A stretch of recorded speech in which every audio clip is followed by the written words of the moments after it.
Hello बच्चों, आज हम लोग पढ़ते हैं सेल। सेल को आप जानते हैं बच्चों, structural and functional unit of life कहते हैं। क्यों? क्योंकि लिविंग बींग्स का जो स्ट्रक्चर होता है सेल द्वारा डिसाइड होता है। फंक्शनल इसलिए क्योंकि ये सेल अपना काम परफॉर्म करता है, इसका अपना कुछ स्पेसिफिक वर्क होता है बच्चों, तो ये अपना काम परफॉर्म करता है, इसलिए लिविंग बींग्स फंक्शनल होते हैं। तो इसलिए कहा जा सकता है कि cell is the structural and functional unit of life. ये एनिमल सेल का फिगर है बच्चों, और यूकैरियोटिक सेल का फिगर है।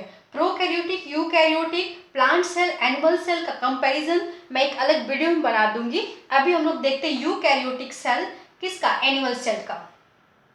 अब हम लोग इसके बारे में थोड़ा सा हिस्ट्री जान लेते हैं। सबसे पहले सेल के बारे में सर रॉबर्ट हुक ने 1665 में टर्म सेल हम सबके सामने रखे, और उन्होंने अपने ही द्वारा बनाया हुआ माइक्रोस्कोप में इसकी स्टडी की। मतलब बार्क मतलब होता है आउटर कवरिंग ऑफ प्लांट, उसके ऊपर उन्होंने स्टडी की अपने ही बनाए हुए माइक्रोस्कोप में, और उन्होंने कहे कि जो सेल होता है ना वो कंपार्टमेंट जैसा होता है और आपस में क्लोजली पैक्ड होता है। इस पर रिसर्च चलती रही। फर्दर 1674 में सर ल्यूनहॉक ने इसके बारे में कहे कि सेल जो होता है ना वो लिविंग होता है और फ्री लिविंग होता है। फ्री मतलब एयर में पाया जाता है, और ये लिविंग होता है। उन्होंने सबसे पहले बैक्टीरियल सेल का एग्जाम्पल हम सबके सामने रखे, और उसके बाद तो रिसर्च इस पे चलती रही। एडवांस फीचर का माइक्रोस्कोप आता रहा, जिसके कारण आज हम लोग इस स्थिति में हैं कि सेल के इंटरनल स्ट्रक्चर को भी पढ़ पा रहे हैं, उसके फंक्शन को भी जान पा रहे हैं। देखते हैं नेक्स्ट, सेल थ्योरी के बारे में जान लेते हैं। रिसर्च, सेल के ऊपर रिसर्च चलती रही, और जितने भी हमारे साइंटिस्ट इस पर रिसर्च किए उन सब के रिसर्च में जो सबसे कॉमन बात आई सेल के ऊपर, उन सबको कलेक्ट करके एक थ्योरी बनाई गई, और उसी को बोलते हैं सेल थ्योरी। उसमें ये कही गई कि लिविंग बींग्स जो होते हैं वो सेल के बने होते हैं।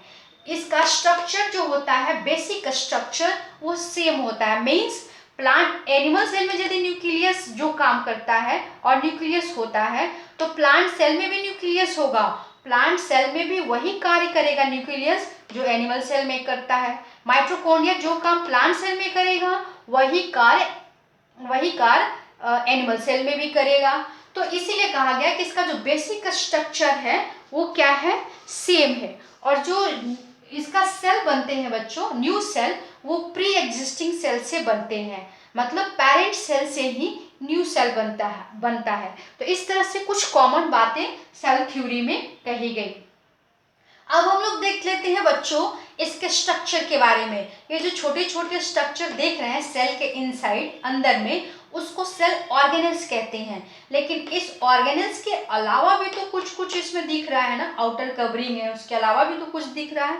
तो इसके स्ट्रक्चर के बारे में हम लोग स्टडी करते हैं। सबसे पहले देखते हैं आउटर कवरिंग के बारे में। आउटर कवरिंग को सेल मेम्ब्रेन और प्लाज्मा मेम्ब्रेन कहते हैं।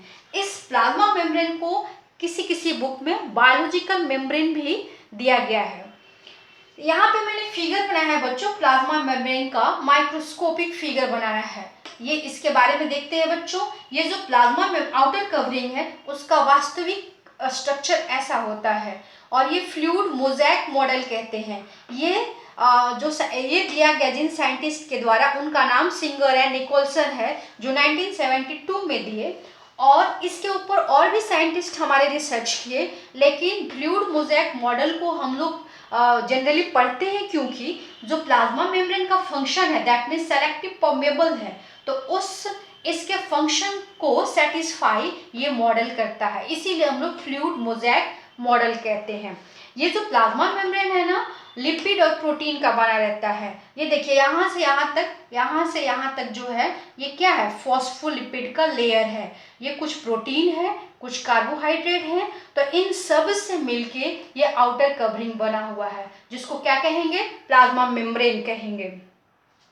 प्लाज्मा मेम्ब्रेन जो होता है ना वो सेलेक्टिव परमेबल होता है। सेलेक्टिव परमेबल का मतलब बताती हूँ मैं कि ये मतलब सेलेक्टेड मटेरियल्स को ही इस आउटर कवरिंग, दैट मीन्स ये जो प्लाज्मा मेम्ब्रेन है, जो आउटर लाइनिंग है, उसको सेलेक्टेड मटेरियल को ही अंदर जाने देता है और अंदर से सेलेक्टेड मटेरियल ही बाहर जाता है। दैट मीन्स एक्सचेंज जो होता है इस प्लाज्मा मेम्ब्रेन, इस आउटर लाइनिंग के द्वारा, वो डिसाइड कौन करता है? प्लाज्मा मेम्ब्रेन करता है। इसीलिए इसको सेलेक्टिव परमिएबल कहते हैं। इसका काम यही है कि सेलेक्टेड मटेरियल को अंदर बाहर जाने में अलाउ करता है। ये एटमॉस्फेयर और जो इनर यहाँ का एनवायरनमेंट है, एटमॉस्फेयर है, सेल के अंदर का एटमॉस्फेयर और बाहर का एटमॉस्फेयर में क्या करता है? कोऑर्डिनेशन बनाए रखता है। और ये सारे सेल को, सेल का शेप तो डिसाइड करता है ये प्लाज्मा मेम्ब्रेन, जो अंदर सेल के अंदर जो सेल ऑर्गेनेल्स हैं उसको भी ये प्रोटेक्ट करता है। दैट मीन्स प्रोटेक्टिंग लेयर है। नेक्स्ट देख लेते हैं बच्चों, अब हम लोग देख लेते हैं साइटोप्लाज्म के बारे में। ये मैंने डॉट डॉट जैसा जो ब्लू कलर से बनाया है वो साइटोप्लाज्म है, और रेड रेड से जो बनाया है मैंने वो राइबोसोम है। उसके बारे में बाद में डिस्कस करेंगे, पहले साइटोप्लाज्म देख लेते हैं। ये साइटोप्लाज्म वाटर सबस्टांस है जो पूरे सेल के अंदर स्कैटर्ड रहता है, इसमें बिखरा हुआ रहता है सेल ऑर्गेनल्स के बीच। दैट मीन्स प्लाज्मा मेम्ब्रेन और न्यूक्लियस के बीच क्या है? ये पूरे सेल में बिखरा हुआ रहता है।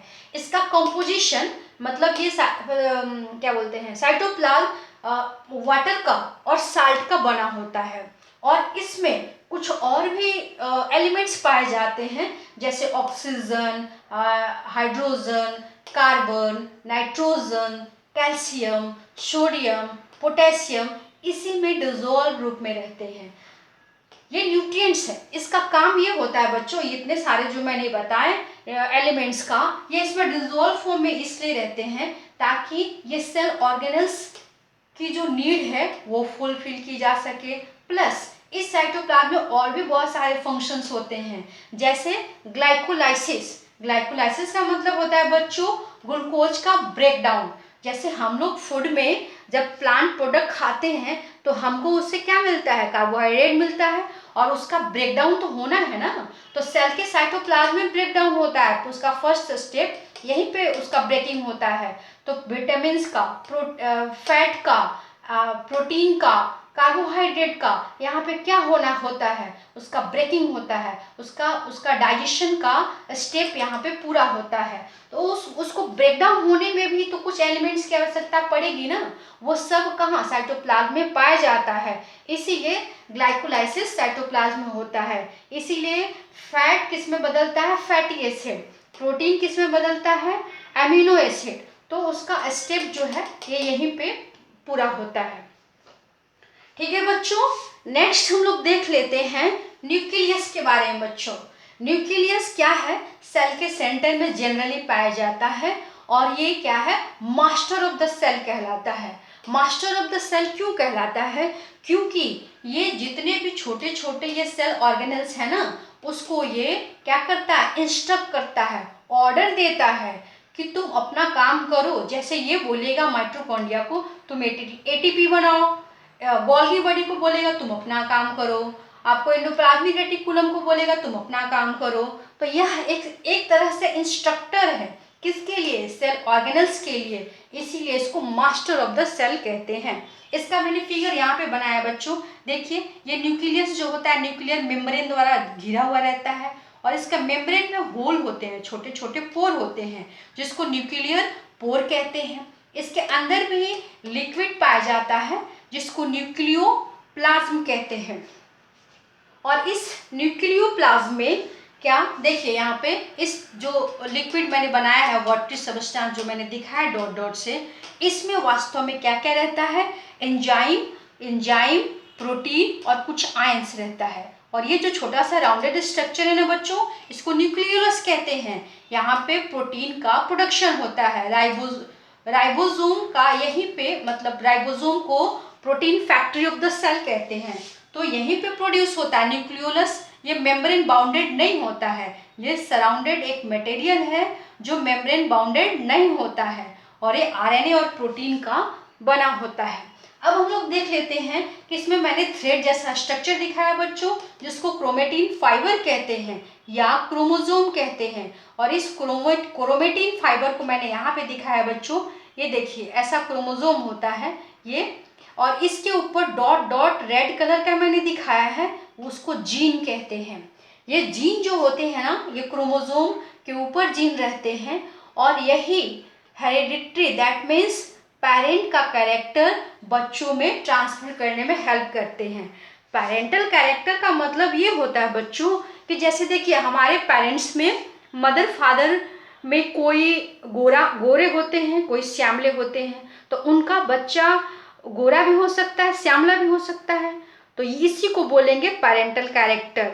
यदि मदर फादर में से किन्हीं का आईज ब्राउन है तो बच्चे का भी आई जो है ब्राउन हो सकता है, तो इसी को बोलेंगे पेरेंटल कैरेक्टर। और ये पेरेंट से ऑफ स्प्रिंग में किसके द्वारा जाता है, इसी क्रोमोसोम के द्वारा जाता है। इस पे जो जीन है ना बच्चों, इन्हीं के द्वारा ट्रांसफर होता है। तो आप बोल सकते हो कि न्यूक्लियस जेनेटिक मटेरियल को या जेनेटिक इंफॉर्मेशन को one generation to another generation transfer करता है, आप बोल सकते हो ना बच्चों। तो इस तरह से न्यूक्लियस जो होता है इस पूरे सेल का बॉस होता है।